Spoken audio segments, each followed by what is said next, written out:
السلام عليكم ورحمة الله وبركاته. الحمد لله نحمده ونستعينه ونستغفره ونعوذ بالله من شرور أنفسنا ومن سيئات أعمالنا. من يهده الله فلا مضل له ومن يضلله فلا هادي له. ونشهد أن لا إله إلا الله وحده لا شريك له. ونشهد أن سيدنا وحبيبنا ومولانا محمدا عبده ورسوله الذي أرسله بالحق بشيرا ونذيرا وداعيا إلى الله بإذنه وسراجا منيرا. فقد قال الله تعالى في كلامه المجيد وفرقانه الحميد: أعوذ بالله من الشيطان الرجيم. بسم الله الرحمن الرحيم. إن الله وملائكته يصلون على النبي يا أيها الذين آمنوا صلوا عليه وسلموا تسليما. اللهم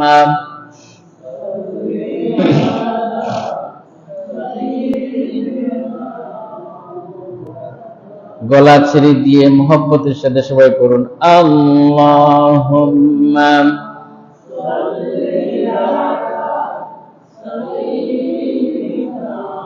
مولانا محمد وعلى آل سيدنا مولانا محمد بلغ العلا بكماله كشف الدجى بجماله حسنت جميع خصاله صلوا عليه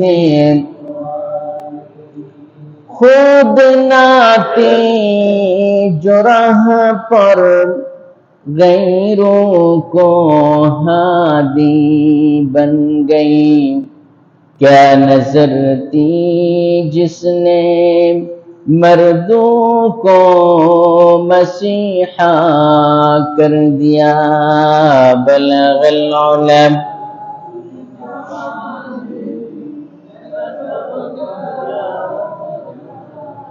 हसनत जमीअ खसालिही सल्लु अलैहि। আরবের বুকে মক্কার পরে যেতায় আমেনার গর। খোদার করুণায় কৌসার হয়ে जरसे बारंबार बलगल उलम